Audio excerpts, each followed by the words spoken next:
Buti nga nakahanap ako ng sideline na ganyan eh. Alam nga namang hindi ka bayaran, kailangan mo rin naman yung pera. Eh, kasi nakakaraan nga, parang ano pa siya eh.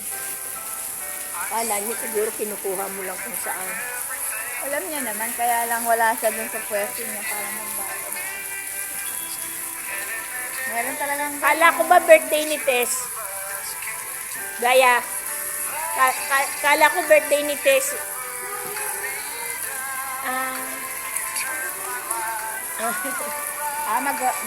ano sila? Yung test na doon? Oo, yung test. Isa lang anak mo eh. Ano na, ano yung pilot na? Galing. Meron yan. Nag-iisa yan ang madali eh, no? Pag mag-isa, buhos mo lahat ng gusto. Saka siguro hindi malabo yung mata. Kasi ang pilot, kailangan walang grabe yung mata. Kasi, Itong anak ko, na pangalawa, plano ko gawing seaman. Seaman? Mag-seaman siya kasi malinaw mata niya. Saka very strong ang ugali ng pangalawa ko.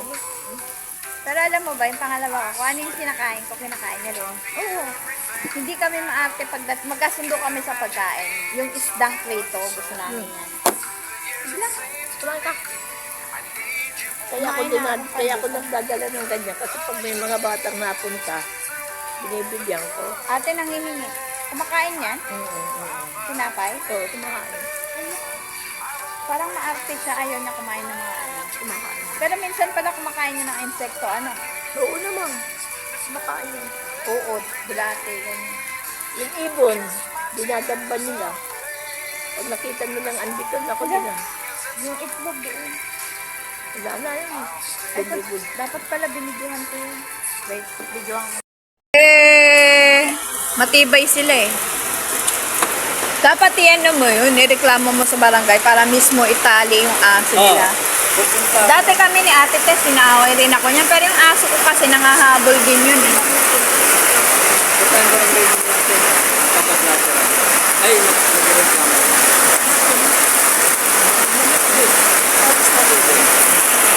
Dito las. Hinto naman yan, tapos check tayo dyan, tapos nagkano rin. Ay, talaga. Huwag mo sabihin maliit yung aso, di ba? Pare-pare sa grabis niya. Tsaka kaya ba nila yan? Pag may aso kayo, gusto nyong pakawalan, siguraduhin mo pang anti-rabies kayo. Aso ko lagi nakatali. Pero pag mamait yung aso Meron talagang yung tamad. Ibig sabihin yun, tinatamad siyang kulungin kasi talagang gusto niya pataihin sa labas. Tama. Tinatamad sila maglinis ng tae ng aso. Yun ang katotohanan. Doon ko pinatatay sa loob yung aso namin. Dito mo lang ako. May iwan mo lang kayo. Wala si Lucy. Alam mo ba si Tess, di ba si Marites, yung pink na bahay doon, yung nagsusumba. Dati lagi akong inaaway noon kasi yung aso ko, pinapakawalan ko pag umiiyak kasi ayaw umihi doon sa lagwar niya. Oo, ayaw Pag babae, babae yung aso, kailangan kong ilabas. Ngayon sabi niya, aso mo, huwag mong pakawalan. Galit na siya. Ngayon di na kami nag-aaway kasi wala na nga yung aso, patay na. Pero dati nag-aaway kami nun. Ay, nakawalan mo na naman yung aso mo. Pati yung asawa, nagagalit na din sa akin nun. Di ba yung lalaki? Galit na galit kasi nga pinapakawalan daw namin yung aso.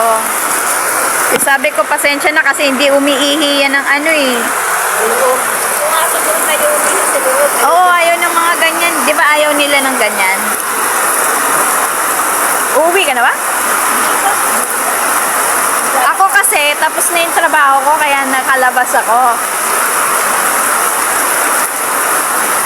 Ang sarap naman ng sounds dito.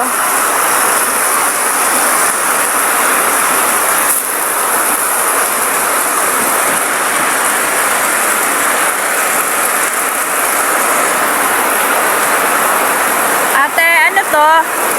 Paharang ko lang. Kasi natutumba. Yung kulungan ng ano ba 'to? Yung nest ng ibon. Ayan. Ayan. Tingnan nyo, look, may egg.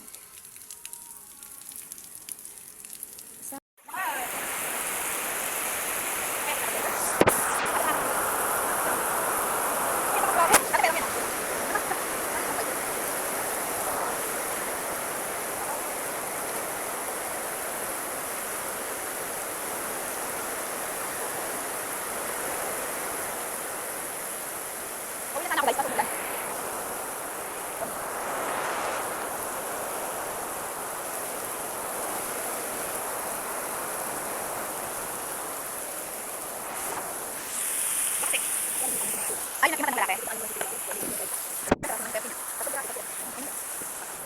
Alam mo yung magandang bakit? Di ba ikaw nilagay yung parang pangtubig ako? Hirapan ako ano yun. Ito, yung ayan o, may itlog. Dalawa. Ayan. Ayan. Dalawa. Yan siya ng itlog. Ayan. Ayan, maulan.